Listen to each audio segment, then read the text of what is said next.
아까 37-1번까지 했었죠? 자, 38번 보시면 옳은 것은 했고 1번 국토교통부 장관은 중개 의뢰인 상호 간의 부동산 매매 등에 관한 정보의 공개와 유통을 촉진하고 공정한 부동산 거래 질서를 확립하기 위해서 정보망을 설치 운영할 자를 지정할 수 있다 그랬어요. 자, 어디가 틀린 겁니까?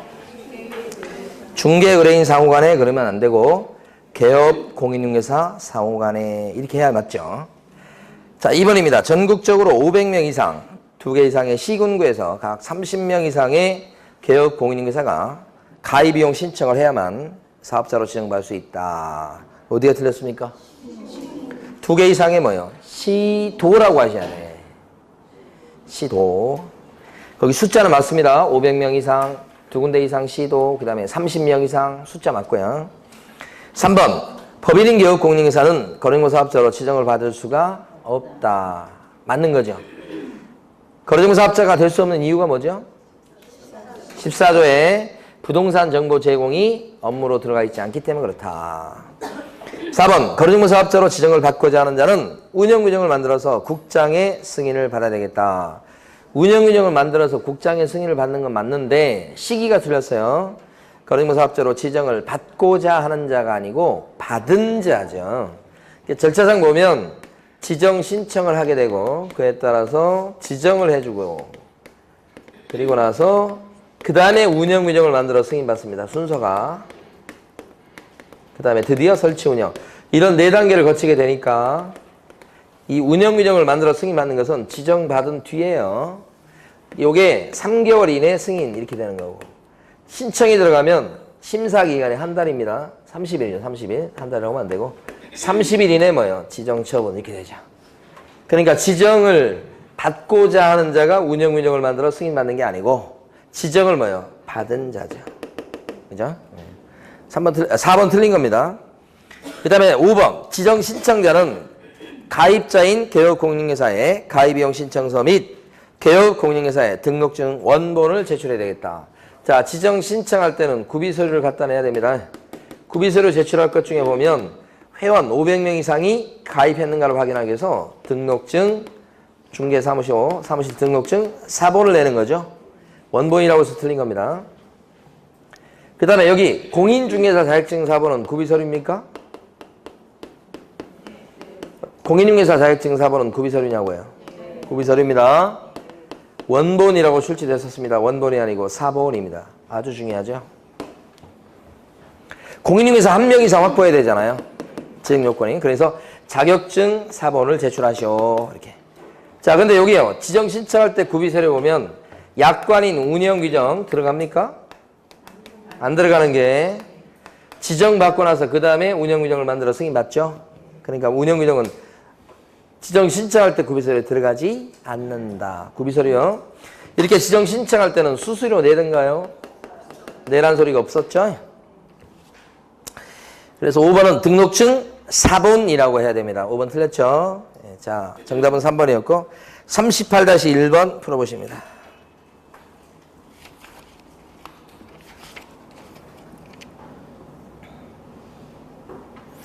자, 정답은 몇 번일까요? 3번이고요. 1번이 틀린 이유는 의뢰인으로부터 의뢰받은 정보에 하나요. 그러면 안 되고 개업 공인중개사로부터 의뢰받은 정보에 하나요. 공개한다. 이렇게 하셔야 되고요. 2번 질문은 운영규정 승인. 이것은 30일이 아니고 3개월 내 승인 이렇게 돼야 되고요. 3번은 지정 신청할 때 운영규정은 구비서류에 안 들어가죠. 그래서 3번이 정답이고 4번은 거래가 되면 정보를 통해서 거래되면 거래된 사실을 즉각 사업자한테 통보하죠. 누가 통보해요? 개공이. 누구한테요? 사업자한테. 바뀌었죠, 그런데. 그래서 틀렸습니다. 사업자는 거래가 된 사실을 알 리가 없어요. 아는 사람은 누구죠? 개공. 그래서 개공이 사업자한테 그 집 나갔어요, 팔렸어요 이렇게 해서 통보하는 겁니다. 그 다음에 5번은 감독상 명령을 위반했습니다. 사업자가. 그랬을 때는 지정 취소 사유가 안 됩니다. 이건 500만 원 이하의 과태료 사유만 됩니다. 그러니까 500만 원 이하의 과태료 사유 관련해서 암기해 두실 때 사업자의 운명 요걸 암기를 해두세요. 사업자에 대해서 500 과태료 되는 건 2가지입니다. 사업자의 뭐라고요? 사업자의 운명 이렇게. 요 운자가 뭐죠? 운영균형을 갖다 승인받을 건데 승인받지 아니했다 이런 거요. 운영균형을 갖다가 지켜야 될 건데 뭐예요? 위반했다 이런 거요. 그때는 지금 우리가 뭘 공부하고 있다고요? 500과. 500과 과태료 사유가 되는 건 두 개밖에 없어요. 사업자에 대해서는 사업자의 뭐예요? 운명 이렇게. 자, 그 다음에 명자는 뭐예요? 명령 등 위반이죠. 자, 운영균형을 승인받지 않았다, 위반했다. 그 다음에 명령을 위반했다. 이랬을 때가 뭐라고요? 500과. 사업자의 운명, 500과요. 자, 그런데 여기 보면 사업자 운명과 관련해서 이걸 이제 여기 보면 요것이 이제 눈으로 생각하세요. 요쪽 왼쪽, 여러분 입장에 봤을 때 오른쪽 눈이지. 오른쪽 눈에 여기 쌍꺼풀이 있어요. 이게 지정 취소예요. 쌍꺼풀.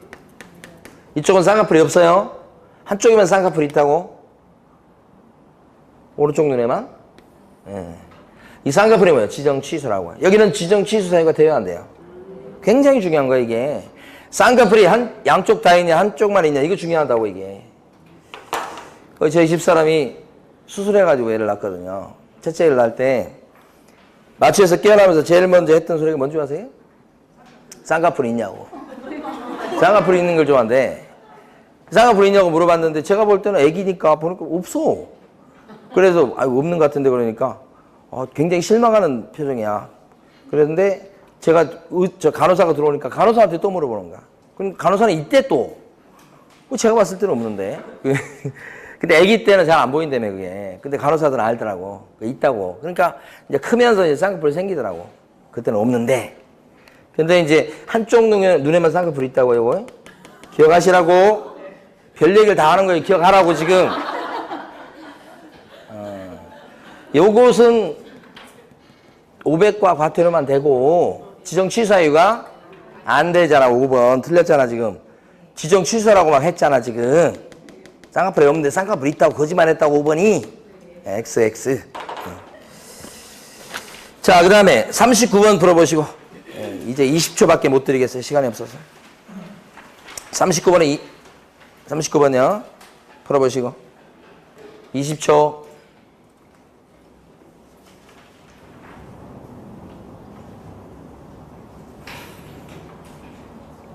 자, 정답 몇 번이게요? 5번입니다. 1번 같은 경우는 상태에 관한 자료 요구를 해야 된다가 아니고 할 수 있다. 근데 같이 알아둘 것은 누구에게 요구할 수 있죠? 누구에게? 매도인, 임대인한테요. 매수인, 임차인 그러면 틀려요. 거기도 두 군데를 조심하셔야 돼요. 1번 지문에서는. 그 다음에 2번은 확인 설명은 취득 의뢰인한테 하는 거 맞는데 언제 설명하죠? 체결된 때가 아니에요. 체결되기 전이지. 2번 틀렸죠? 3번은 어디가 틀렸어요? 근거자료를 교부해야 된다가 아니고 제시, 보여줘야 된다 이렇게 돼 있어요. 법상. 줘야 될 의무까지는 없어요. 그러니까 교부가 틀렸어요. 교부 대신 제시해야 된다. 4번 어디가 틀렸어요? 법인일 때는 대표자가 서명 및 날인이요. 대표자. 임원 사원이 아니고. 분사무소일 때는 누가 해야 될까? 책임자가 서명 및 날인이지. 임원 사원이 틀렸어요. 임원 사원이 아니고 뭐라고 고쳐야 된다고? 대표자. 어렵죠. 그 다음에 5번은 거래계약서 보존기간이라고 착각하시면 안 돼. 첫 줄에 거래계약서 나왔지만 둘째 줄에 보면 서면으로 작성하여. 그 서면은 확인설명서예요. 확인설명서의 보존기간을 묻고 있는 거예요. 그러니까 3년이 맞는 거예요. 거래계약서라고 착각하기 쉬워요. 5번. 착각하신 분들은 반성하셔야 돼. 자, 정답 5번이고요. 그 다음에 39-1번 풀어보시고.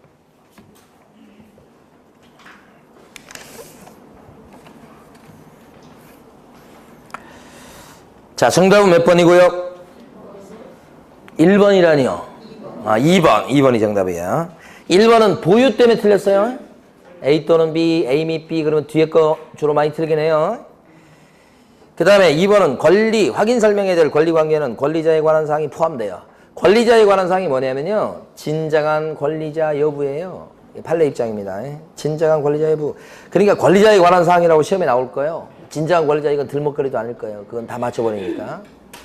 3번은 뭐 때문에 틀렸고요? 제시할 근거 서류에 등기 권리증이나 그런 건 들어가지만 확인 설명서는 절대 안 들어가죠. 그러니까 확인설명서 때문에 틀렸어요. 다시 한번 강조해서 말씀드립니다. A, B, C, D, E 연결 막 나열하잖아요. 그러면 보물 찾아봐라 이 얘기하고 똑같은 거예요. 확인설명서 때문에 틀렸습니다. 근데 4번은요. 확인설명서 보존 안 하면 뭐예요? 업무정지지. 그러니까 요거 하실 때 확인설명서를 교부 안 했다, 날일 안 했다, 그 다음에 보존 안 했다 이렇게 두자 안 했다 이런 말이 나오잖아. 두자 두 글자씩. 그건 뭐예요? 업무정지. 확인설명을 잘못했다는 얘기 나오면 설명을 부정하게 했다 이런 식으로 잘못 설명했다 이런 식으로 나오면 이게 500과지. 누구한테 하는 얘기죠 지금? 개공한테 하는 얘기죠. 이거 500 하시라고. 위에 건 500까지만 밑에는 업무정지. 소공이 그랬을 때 어떻게 되는가? 소공은 전부 다 뭐예요? 이거 자격정지입니다. 이거 500 하셔야 돼요. 자격정지. 소공이 확인설명서를 교부하거나 이것도 이제 알아두셔야 돼요. 최근 시험에서 이제 그런 거네요. 확인설명서를 소공이 안 줬다. 처벌 안 받아요. 소공이 확인설명서를 갖다가 3년간 보존할 거 보존 안 했다. 그런 의무 자체가 없다니까 이게. 근데 그걸 내 이제 시험 문제에서. 자격정지 사유에서. 소공이 확인설명서를 3년간 보존 안 했습니다. 자격정지 사유입니까? 아니 그런 의무 자체가 없다니까. 소공이 확인설명서 안 줬대. 자격정지. X예요 그거. 자격정지 사유가 안 돼요. 그런 의무가 없으니까 유일하게 있는 건 뭐예요? 도장 안 찍었다예요. 도장 찍을 때. 그랬을 때가 뭐예요? 자격정지지. 자격정지 사유를 물을 때 이거 조심하셔야 돼. 유일하게 있는 건 요거 도장 안 찍었다. 요것만 법 위반이요. 자격정지. 다 자격정지라고 생각하시면 안 돼. 그래서 4번은 500과 관해고 자격정지, 업무정지고요. 그 다음에 5번은 설명하라고 되어 있지 않는 사항일지라도 잘못 설명했을 때는 책임져야 되죠. 책임지란 얘기를 돌려서 얘기하고 있어요. 선량한 관리자의 주의 의무에 위반된다. 그게 책임지란 얘기예요. 5번 틀렸죠? 자, 40번 풀어보시고.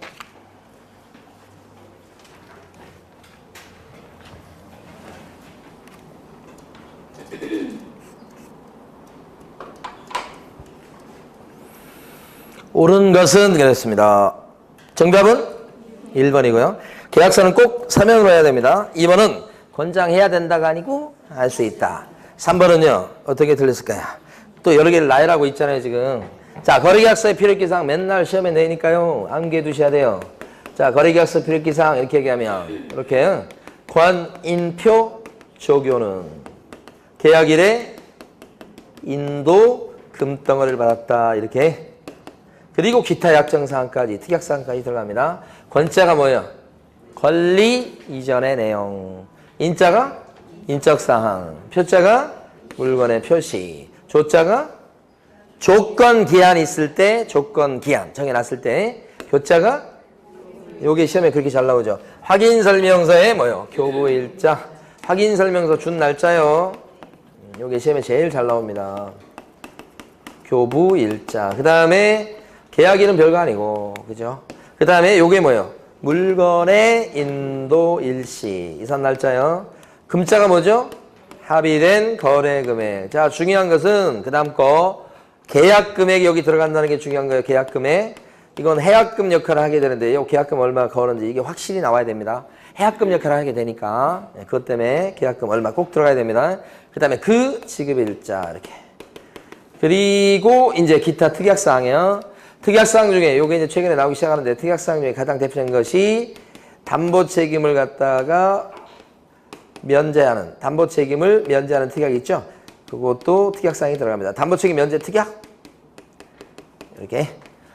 이 빌라가 너무 오래됐지만 앞으로 이 빌라에 대해서 뭐 하자가 있어서 이렇게 수리비 같은 게 나오더라도 책임지지 않기로 한다. 그런 거 있잖아요. 네, 그런 게 담보 책임 면제 특약. 자, 그런 것들도 필요 기사항이 들어가죠. 거기 나와 있는 3번에 나와 있는 내용 중에 보수 여기 안 들어가잖아요. 안 들어가죠. 필요기사항에 조세 세금 안 들어가죠. 세금 안 들어가잖아요. 거래계약서 필요기사항에 예정금액 들어갑니까? 예정가? 예정금액이 아니고 뭐예요? 합의된 거래금액이에요. 여기는 예정금액 아니고 예정금액은 확인설명사항, 정보 공개할 내용, 확인설명서 기재사항 거기는 나와. 근데 거래계약서 필요기사항은 예정금액이 아니고 뭐예요? 거래금액 구별할 줄 아셔야 돼요. 자, 4번이 틀린 것은 서명, 민 나린으로 고치셔야 되죠. 두 군데 다. 5번은요. 만약에 거짓 기재했다. 우리가 거자를 따서 암기한 거요. 거짓 기재했습니다. 그 다음에 이중계약서 작성했어요. 그랬을 때는 처벌받죠. 제재를 받죠. 개공이 그랬을 때는 어떤 제재 받죠? 절등치가 아니고 임등치. 소공이 다운계약서 쓰면요. 자격 정지란 제재를 받죠. 자, 그런데 어떤 경우에도 다운계약서나 업계약서를 쓴 것 때문에 징역을 살리거나 벌금을 물리거나 과태료 물리거나 그런 건 없잖아요. 없죠? 5번 틀린 이유 아시겠죠? 징역 벌금 없어요. 자, 정답 1번. 40-1번 풀어보시고.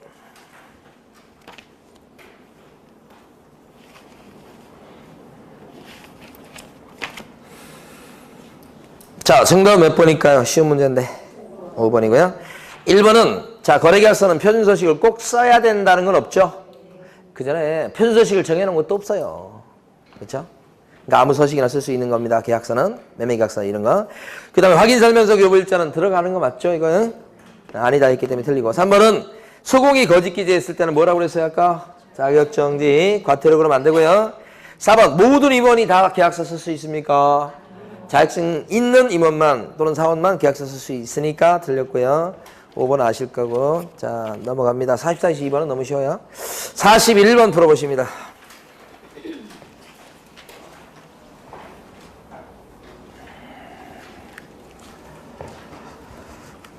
자, 정답은 일단 몇 번일까요? 어려울 수 있는데.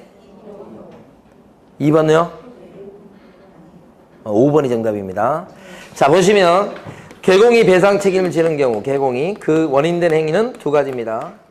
하나가 중개행위예요. 이 중개행위 하다가 사고 친 거죠. 그러니까 이때는 개업 공인교사한테 고의과실이 있는 거예요. 또 한 가지는 직접 사고 친 건 아니고 사무실을 다른 사람한테 맡겼다가 제공했다가 다른 사람이 사고 친 겁니다. 그러니까 이 경우는 사무실을 빌려주고 맡긴 건 사실이지만 직접적으로 잘못한 건 없는 케이스죠. 고의과실이 없는 케이스 두 가지. 근데 대부분 여기 들어가죠.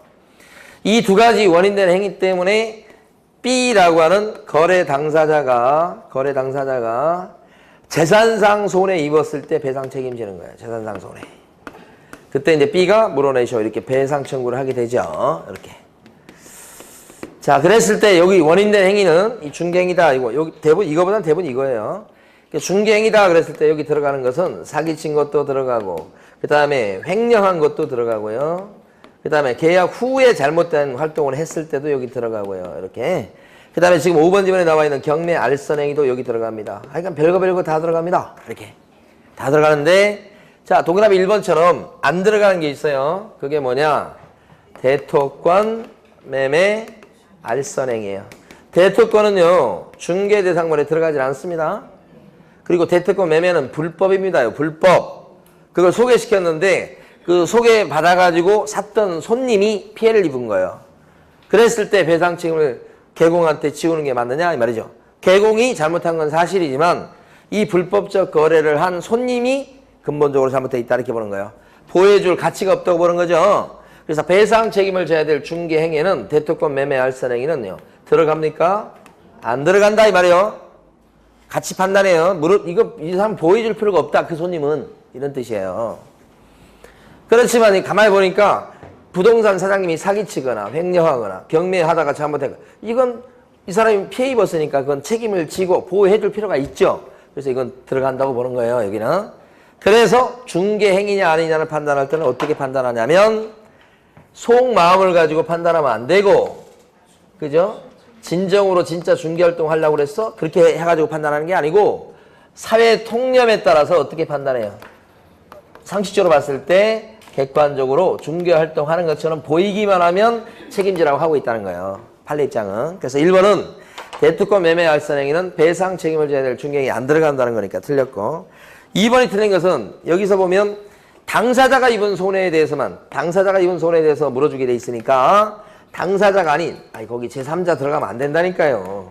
그렇게 강조해서 말씀드렸잖아요. A 또는 B 이렇게 나오면 둘 다 맞는지 확인해 보셔야지. 당사자가 입은 손해니까 제3자가 입은 손해는 물어주지 않습니다. 2번에 아까 답이라고 그런 사람이 있었어요. 누군지 모르겠지만.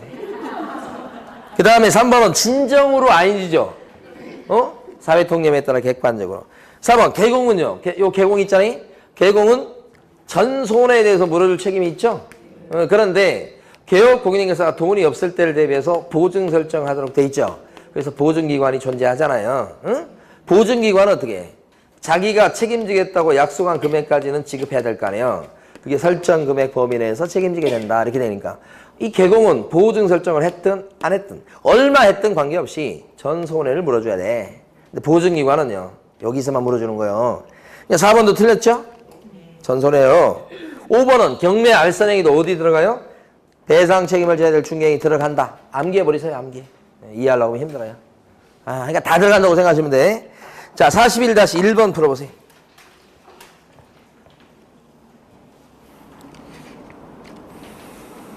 자, 정답은 몇 번일까요? 2번이고요. 정답은 좀 쉽습니다. 1번은 개설 등록 전까지 그러면 안 되고 업무 개시 전. 보증 설정 시기요. 꼭 알아두셔야 돼요. 개설 등록 전이 아니고 업무 개시 전. 자, 2번은 맞고요. 3번 조심하셔야 돼. 3번 최근에 2번 나왔습니다. 어디가 틀렸을까요? 보증 내용을 설명하는 것은 언제 설명해 주게 돼 있어요? 중개가 완성된 때죠. 중개 대상물에 대한 확인 설명하고 달라요. 중개 대상물에 대한 확인 설명을 언제 하는 거죠? 중개 완성되기 전. 보증 내용 설명을 언제 하는 거죠? 완성된 때. 잘 구별해 두셔야 돼요. 4번 이유는 지역 용역도 본인 설정해야 되죠? 언제까지냐 그러면 똑같아요. 업무 개시 전. 그래서 제일 마지막에 틀렸어요. 등록관청에 신고도 해야 돼요. 물론 액수는 이제 1,000만 원 이상인 게 독특한데 보증 설정 신고도 해야 된다는 게 맞죠. 그러니까 끝부분이 틀렸습니다. 그 다음 5번 자주 나와요. 기간이 끝나서 갱신할 때는 이건 사고 터진 게 아니잖아요. 그냥 무사히 지나간 거지. 그때는 기간 만료일까지 갱신이고 사고 터진 경우는 그래서 보증기관에서 손해배상금이 지급됐을 때는요. 사고 터진 경우는 지급된 때부터 15일 내에. 그죠? 사고 터졌을 때는 사고 안 터지고 그냥 기간이 쑥 지났다 그러면 기간 만료일까지. 그거 두 개 구별하시고요. 42번 풀어보시고.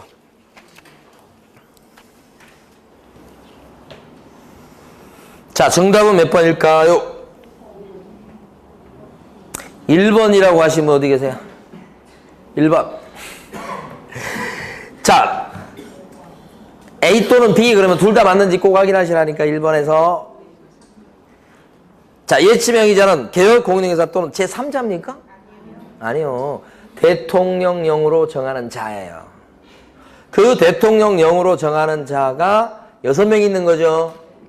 예치명의자가 주인공이에요. 자, 예치명의자. 이 제도의 핵심은 예치제도입니다. 묻어놓자고 하는 제도입니다.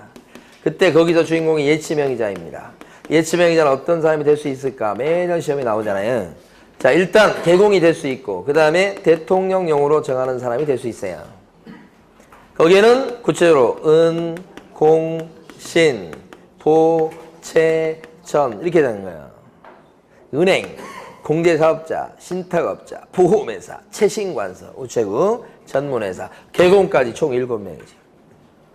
옛날 조문에서 이게 개업공인인계사 또는 제3자 명의로 옛날 조문이에요. 옛날 조문. 그래서 낸 거예요. 제3자가 어떻게 바뀌었어요? 대통령령으로 정하는 사람 딱 한정돼 있다고. 옛날은 다 될 수 있었잖아요. 제3자가. 근데 아니라고 이제는 딱 정해졌다고. 그래서 이제 당사자 같은 경우, 매도인, 매수인 같은 경우 될 수가 없잖아요. 자, 소공은 예치명의자가 될 수 있을까요? 조심하셔야 돼. 될 수 없어요. 기존의 기출문제는 뭐 변호사 이런 것들이 나와서 변호사 될 수 없잖아요. 딱 정해져 있잖아요. 제3자 그러면 될 수 있었잖아요. 이렇게 바뀌었다고 해요. 중요하죠. 이렇게 나올 가능성이 높은 거예요. 그 다음에 2번은 언제까지 묻어놓자는 거예요. 언제까지 묻어놓읍시다 그렇게 하는 거예요. 그치? 이행이 완료될 때까지. 2번도 틀렸죠. 그 다음에 3번에 보면 예치기관 나오는데 예치기관은 딱 정해져 있죠. 금융기관, 공제사업자, 신탁업자, 그 다음에 뭐요? 등등등. 예치기관 그렇게 중요한 건 아니지만 등자가 있기 때문에 3번처럼 하나요. 신탁업자에 하나요. 그러면 여기서 끊으면 틀리죠. 등등등 이것 때문에 틀리고. 4번은 공제사업자는 여기 나오잖아요. 여기 예치명의자 될 수 있죠. 공제사업자 여기 공짜 또 나와. 공제사업자는 예치기관도 될 수 있으니까 틀린 거지. 5번은 그냥 다 종합한 거죠. 개공은 이행이 완료될 때까지 맞고 개업 공인중개사 명의로, 이 사람 명의로 이런 뜻이에요. 이 사람 명의로, 개공의 명의로, 그죠? 어떤 돈을, 중도금을 묻어놓을 수 있지. 중도금 잔금까지 중도금을 갖다가 누구에게 예치할 것을? 공제사업자. 공제사업자가 예치기관이에요. 여기서 여기다가 돈을 넣어놓자고 권고할 수 있다. 5번은 그러니까 맞는 거지. 자, 42-1번 풀어보시고.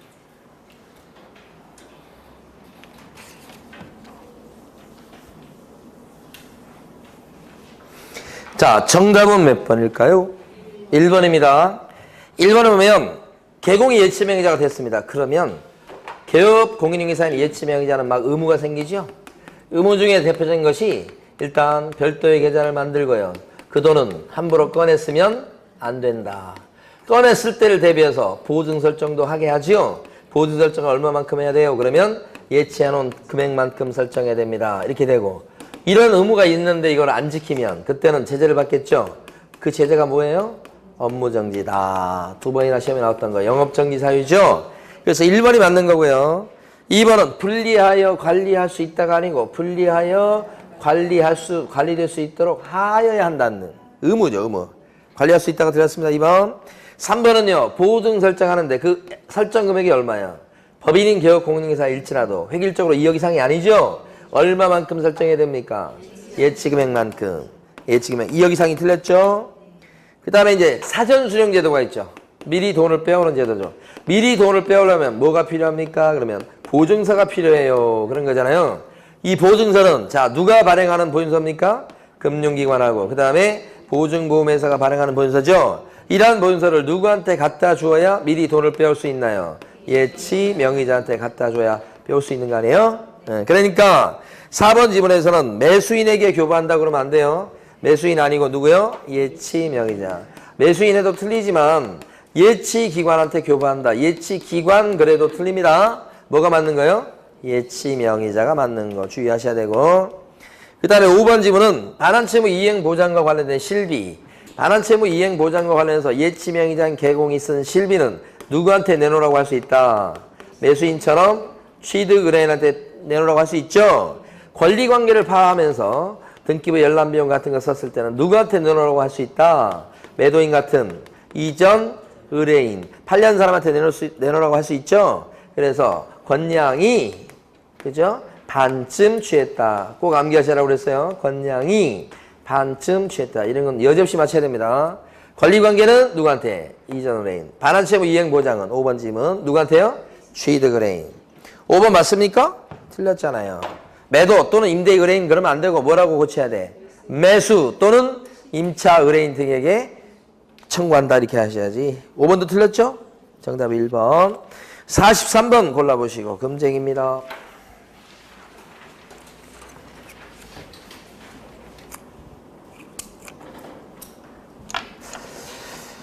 정답 몇 번일까요?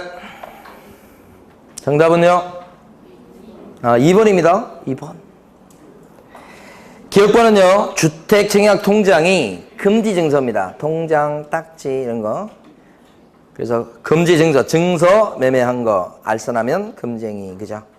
2번 상가권리금 계약을 알선했다. 이건 상가권리금 계약은 중개활동이 아니에요.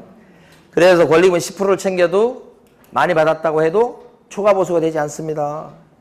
금쟁이 아니고. 디귿번은요. 누구랑 지금 계약을 체결했습니까? 대리인이랑 앉아서 계약을 체결했죠?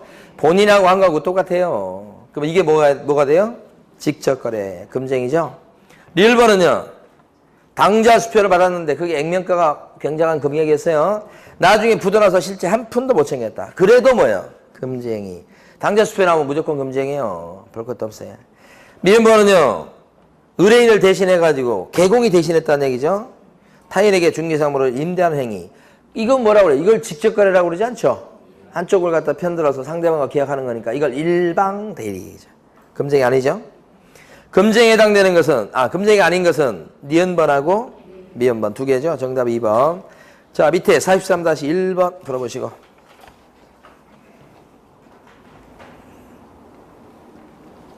정답 몇 번입니까? 5번입니다. 1번은 분양대행 나오면요. 이것은 중개가 아니에요. 분양대행이. 알선이 중개죠. 알선하는 게. 그러니까 이건 중개가 아니기 때문에 법정 상한선이 없죠. 많이 챙겨도 0.9% 초과해서 챙겨도 안 걸려요. 그 다음에 2번은 요구만 했지 받은 건 없잖아요.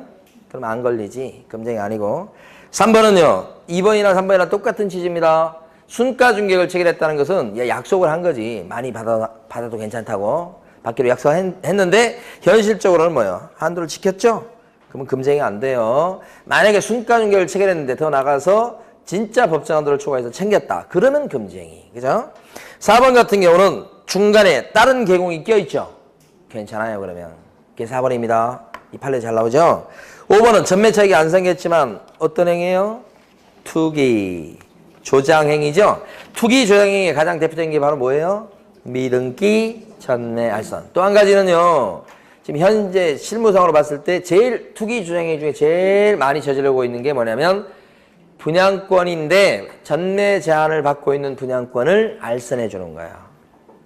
전매 제한 붙여지잖아요. 6개월이든 뭐 1년이든 2년이든 간에 전매 제한이 붙어있는, 전매 제한을 받는 아파트 분양권을 알선했다. 그러면 뭐예요? 투기 조장행위. 근데 투기 조장행위가 이제 우리 지금까지 시험에서는 미등기 전매 알선, 전매 차익이 안 생겨도 미등기 전매 알선하면 투기 조장행위다. 그게 제일 많이 나온 거예요. 판례도 있고. 근데 실무적으로 봤을 때는 전매 제한을 받는 아파트 분양권을 전매하게끔 알선했다가 제일 많은 거예요. 그게 뭐가 돼요? 투기 조장행위. 자, 44번 풀어보십니다. 교육이네요. 그렇죠? 교육 풀어보시고.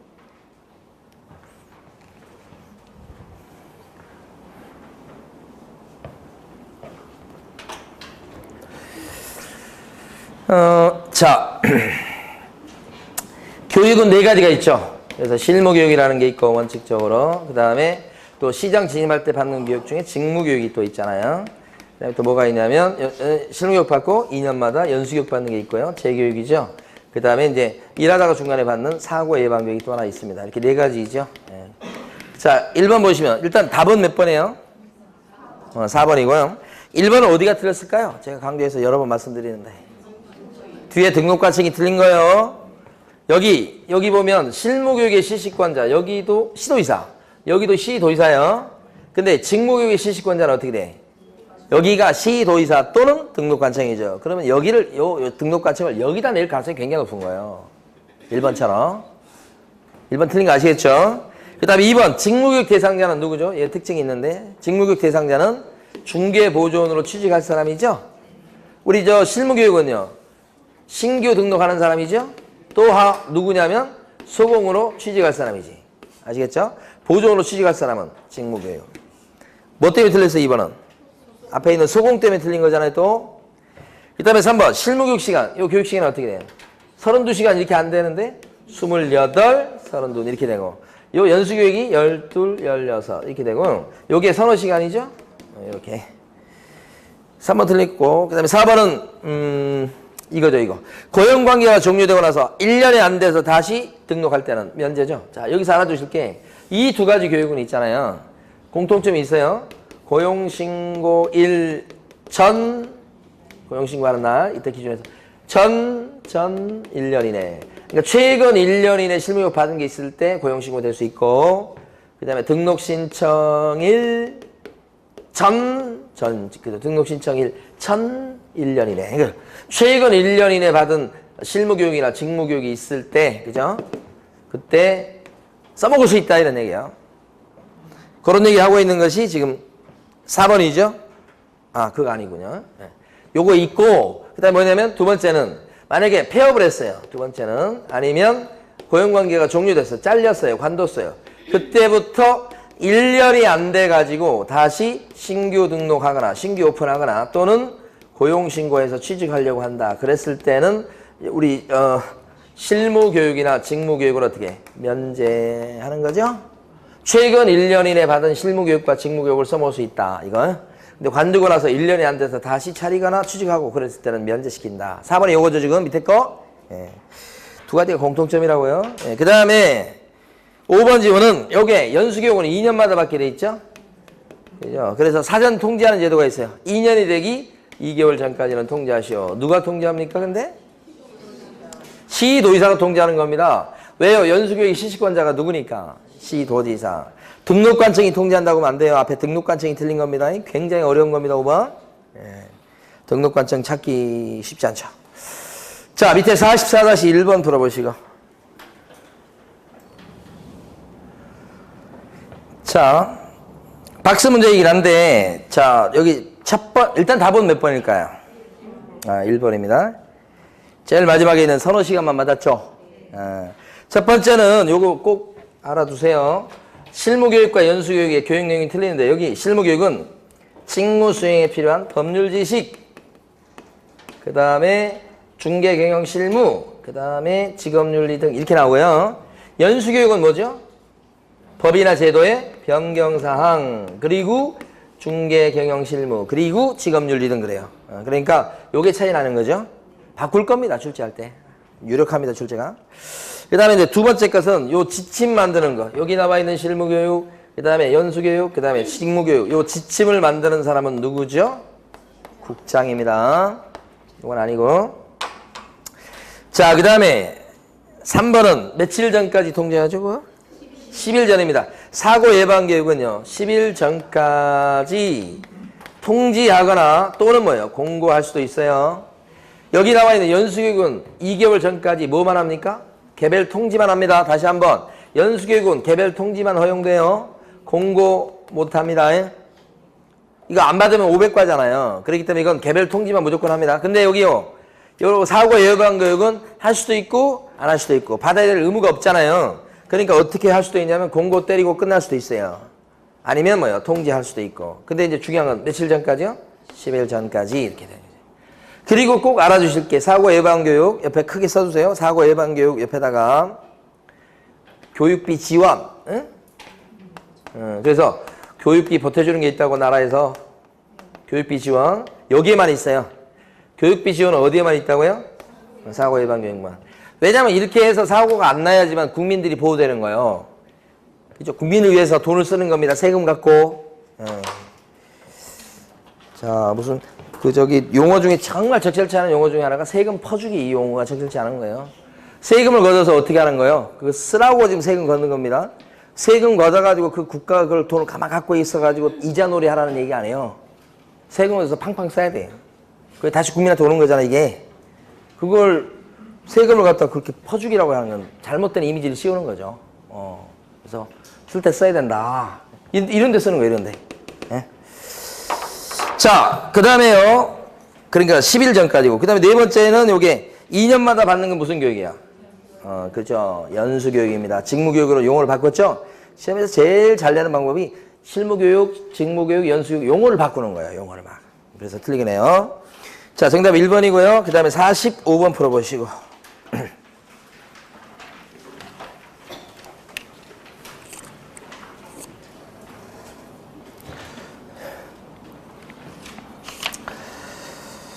자, 정답은 몇 번일까요? 1번입니다. 초과 부분 무효라는 거. 그 다음에 2번 지문은 2번이 좀 어려워요. 둘째 치로 보면 다만, 그 다음에 무효 취소 해제했을 때는 수수료 못 받는다 그렇게 했잖아요. 근데 그거 다만 다음에 개업 공인중개사의 고의과실로 인하여 요 말이 들어가줘야 돼요. 어렵습니다. 개업 공인중개사 때문에 계약이 깨졌어야지 보수를 못 받는 겁니다. 그래서 어려워요. 조문을 그대로 쓴 거지만 그 개업 공인중개사의 고의과실로 인하여를 빼버린 겁니다. 빠지면 틀리다고요. 네. 3번은 영수증 못 써주는 거 이건 아시겠죠? 못 써주는 게 아니라 써주는 뭐가 없는 거 아실 거고, 매수신청 대리 보수에 대한 영수증은 써주는 거고요. 중개 보수 영수증은 안 써주는 거고요. 아시죠? 왜 아는 체를 안 하죠? 그 다음에 4번은 반환처분 이행 보장은요, 누구에게 청구할 수 있다? 매수인, 임차인 같은 취득은행요. 그 다음에 5번 보수 지급식에 대해서 약정이 없을 때는 언제 지급하는 거다? 거래계약 체결이 완료된 날이 아니고 거래대금의 지급이 완료된 날. 이렇게 틀리게 나올 때가 됐습니다. 대비하셔야 돼요. 자, 정답은 1번이었고 45-1번 풀어보시고.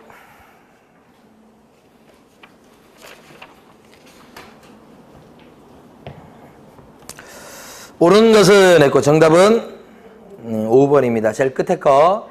1번은 어디가 틀렸냐면요, 쌍방한테 각각 받되 앞부분을 맞는데요, 뒤에 보면 쌍방으로부터 받을 수 있는 한도는 여기 틀린 거죠. 한도란 글자가 오면 반드시 앞에는 일방만 와야 됩니다. 일방 한도입니다. 일방 한도. 공식처럼 기억해 두시고.